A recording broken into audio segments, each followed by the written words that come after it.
How did one of the most visible, most marketed rookies in years, constantly trending, constantly talked about, built a huge following on social media, and the media ran with the idea that she was the next superstar? Despite being one of the most talked about players in the league, and despite personally urging her fans to vote, the numbers tell a different. Angel Reese is furious, and honestly, she has every reason to be. Despite an outstanding season filled with energy, double-doubles, and dominant performances, Angel Reese was denied by the media in the 2025 WNBA All-Star. And we have 3 different sports media figures that have released their All-Star ballots, and Angel Reese is nowhere to be seen. She's not involved. So what happened? And Angel Reese being the face of the WNBA, you would think Angel Reese is leading the league in votes. Not only is the self-proclaimed Barbie not in the lead, Angel Reese isn't even close to making the top 10. Fall behind in the one place that actually measures fan support. Meanwhile, Caitlin Clark, in her own polarizing spotlight, pulled in over 600,000 votes, more than triple Reese's total. This wasn't just a snub, this was a reality check. And when we take a closer look at the vote breakdown, the media ballots, and how coaches and players weighed in, the truth starts to reveal itself. The hype was loud, but the numbers, they tell a different story. And we saw from the popularity voting, remember? It wasn't just Caitlin Clark, it was me too. Angel was 13th in the All-Star voting. Well, everything I've been told, she should have been at least second. Voting. Her fans showed up. The numbers backed her. She put in the work. But the media? They left her off. Angel didn't stay quiet. In a post-game interview, she made one thing very clear. I'm tired of being disrespected. I show up, I play hard, and I get results. And she's not wrong. Angel is one of the league's top rebounders. Her intensity on the court, 11.3 points and 11.9 boards, and a 38.5% shooter at 6'3". That's right. Reese is averaging 11.3 points, 11.9 rebounds, and shooting 38.9% from the field. Her field goal percentage is down from last year's 3 times Reese's 173,000. Reese's production, on the other hand, hasn't matched the noise. When you see someone with less hype, but more consistent than 363, Clark's impact, his numbers don't just look average. They stand out because of the expectations that came with her name. So it's been very up and down. All of her numbers, she's over 2 points a game behind last year, and basically a little over a rebound a game down, and that's supposed to be her strong suit. Now compare that to what's happening around her. Caitlin Clark led All-Star fan voting with roughly 563 inches. She's expected to dominate inside, but inconsistent shooting and rebounding dips tell a different story. These results leapfrogging Reese in the voting. It's not hard to see why fans and analysts are rethinking her place in the conversation. 1,000 votes. That's the level of respect real production gets. Reese's stats, especially for someone with her size and spotlight, is obvious. She's putting up big numbers, leading her team, and making highlight players mark, and her rebounding is down over 1 board per game, signaling a decline rather than growth. At 6'3", plays that translate to wins. For someone with her size and spotlight, just haven't made the same impression. Meanwhile, Angel Wilson didn't just show up, she was named unanimously on all 3 media ballots.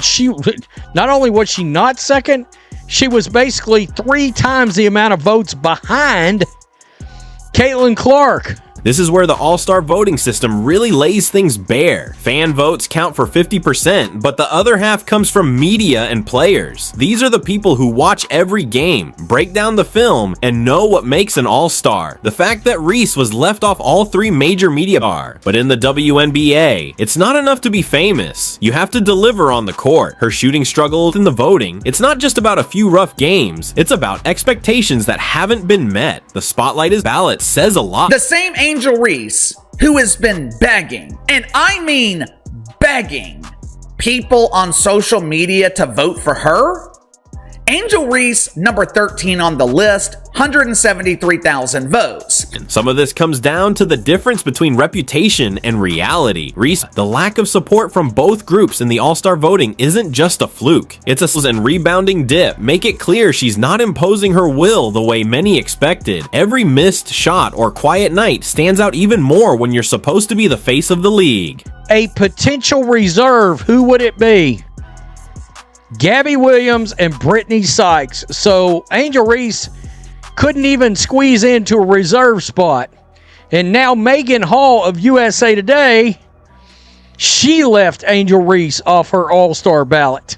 Fans notice, and so do the players, and hype machine might have gotten ahead of reality. The media narrative built Reese up, but her actual performance hasn't kept pace. That gap is now impossible to ignore, and it's showing up everywhere from social media threads to the official ballots. It was huge. Reese's direct push for votes only made the result more glaring. The hype didn't translate into action. Fans didn't just stay quiet, they moved on. When a player averaging sub 40% shooting can't break into the top 10, what does that say about her hype? The numbers. So when you see Reese sitting at 13, it's harsh, and when the production doesn't match the promise, the excitement fades fast. The All-Star snub isn't just a one-off, it's a sign that fans and insiders are looking for more than potential, and that's where things get even more interesting, because Reese didn't just— This probably means she will not be a starter in the All-Star game, which would make sense because Angel Reese shouldn't be a starter for a regular season game. just wait around for recognition.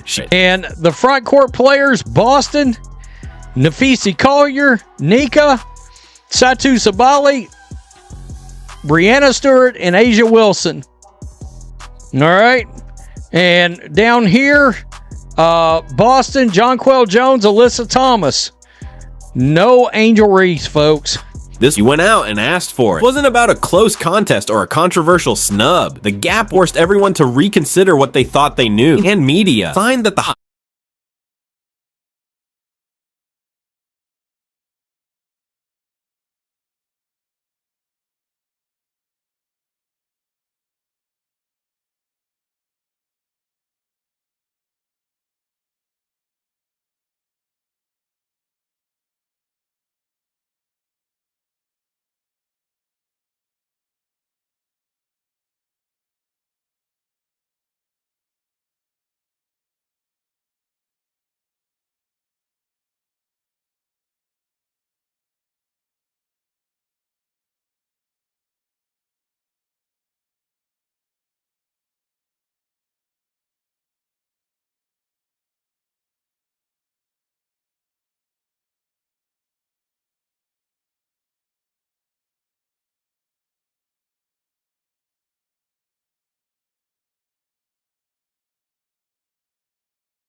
The scrutiny didn't end with the fans. The media, many of whom had spent months hyping Angel Reese, didn't step in to save her spot either. Even Megan Hall from USA Today, who had previously praised Reese's impact on the league, left her off her All-Star ballot entirely. And it's not just Reese. Paige Bueckers, often called the closest thing to Caitlin Clark in terms of hype and potential, didn't even crack the top 5. The message is clear. Reputation alone isn't enough. Not with this level of competition, and not when the votes are public. Bueckers is number 6, which I thought was rather surprising.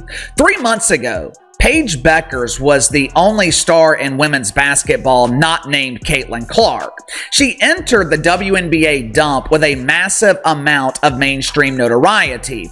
But as soon as she put on the hard hat, as soon as she was sized for the steel-toed boots, the second she took off the UConn jersey and exchanged it for the Dallas Wankers, Paige Bueckers seems to have disappeared. This is where the perception of Angel Reese really started to unravel. The media narrative made her seem unstoppable, but the votes showed something else. Social media influencers and constant coverage might have suggested she was everywhere, but when it came time to show up, the support wasn't there. The hype looked big from the outside, but it just didn't run deep enough to push her into the All-Star spotlight. The mainstream media has been trying to convince us that Angel Reese is a huge star. Some in the media even do investigative journalism and claim that Angel Reese is the face of the WNBA because she leads the league in followers on social media, along with missed layups and a complete lack of athleticism. Clark, on the other hand, didn't need to campaign as loudly. Her play did the talking, and the fans responded in droves. Reese's campaign, instead of building momentum, exposed the limits of her appeal. The gap between the story being sold and the reality on the court was out in the open. Even some media outlets that once pushed Reese as a superstar started to pull back, quietly shifting their focus elsewhere. So now the question is out there for everyone. How did Angel Reese go from media darling to being overlooked by the very people who once championed her? The answer isn't just about stats or social media. It's about what happens when the narrative starts to crumble and the votes don't lie. Now, we know the media jumped through hoops, gymnastics, mental gymnastics. I mean, however you try to put it, they tried to raise up Angel Reese last year as being, of course, she's running neck and neck with Caitlin Clark for the Rookie of the Year. Except that wasn't accurate at all. When you look at how Angel Reese went from headline maker to afterthought, you have to talk about the media's role. For months, outlets like Forbes called her one of the faces of the WNBA, right alongside Aja Wilson. Reese herself fed into this, saying, "The reason people watch women's basketball isn't just for one person, it's because of me too." The coverage was everywhere. She dominated social media conversation. Her name trended with every highlight, and she was featured in national stories and league promos. The spotlight was bright and the expectations were huge. But as soon as the All-Star voting numbers hit, the volume of that coverage dropped off fast. The same outlets that had hyped her up started to go quiet. What changed? The numbers didn't just fall short. They told a story the media couldn't spin. Reese averaged 11.3 points per game, shot under 40% from the field, and finished with 173,363 fan votes, landing her in 13th. Still don't understand how she could be that tall and shoot that terrible from the field. I really don't understand. That's not the profile of someone leading the league or changing the game. Even more telling, both the Sports Illustrated and USA Today All-Star ballots left her off entirely. That's a huge shift from the narrative that had her as a can't-miss superstar. People are catching on, folks. People are catching on. Her fans can't defend the play anymore. And I guess members of the media are starting to give up. All that media buildup crashed against one cold reality. Her all-star ballots told a different story. The hype only works if the play backs it up. When fans, media, and players all pass over you, it forces everyone to rethink what was being sold. The media wanted her to be the next big thing, but the performance just didn't match the image. Suddenly, the storylines and magazine features felt out of step with what was happening on the court. The disconnect was obvious. You can talk about star power all day, but if the production doesn't follow, people people notice, and they move on. It was our understanding, from what we understood, she was going to be among the players, right? That's what the media has been trying to tell us, except the media is finally telling you, this is 3 members of the media, 2 from SI, 1 from USA Today, and they are saying she is not among the starters, in their opinion, in the WNBA All-Star game. They're not on these ballots. It's not just about Reese either. The way the media shifted gears shows how quickly the spotlight can fade. One minute you're the headline, the next you're an afterthought. The league's insiders, the coaches, and players made their opinions clear by leaving her off their ballots. Fans saw that, and the message was loud. Hype isn't enough. The voting process didn't just expose a gap in performance, it exposed a gap in credibility for the media too. The question became, were they pushing a story, or were they reflecting what was really happening? I mean, we got to remember, they may put Angel Reese on their backs and try to carry her across the finish line, for crying out loud. But my goodness, what a difference. What a difference in the media from this time last year. People are finally catching on. Basketball fans, actual basketball fans that know anything about basketball, they've caught on. There's no doubt about it. Now there's a new kind of pressure. The silence from the media isn't just a lull, it's a warning. These same outlets that built up her image could just as quickly move on to the next big name if the numbers don't improve. For Angel Reese, this is the moment that decides what comes next. Does she use this as motivation to raise her game, or does she fade from the conversation altogether? Let's hear what you think. Drop your thoughts in the comments. Will Reese bounce back, or is the WNBA moving on? Actual basketball fans that know anything about basketball, they've caught on. There's no doubt about it. The hype around Angel Reese shows that media buzz, no matter how loud from places like Forbes, SI, or USA Today, can't guarantee all-star status without matching performance on the court. Her all-star snub makes it clear. The league, the fans, and even the media want results, not just headlines. Was Reese overrated, or will she prove the doubters wrong? If you think Reese can rebound, hit like. If you think the ballots got it right, let us know in the comments and subscribe for more WNBA breakdowns.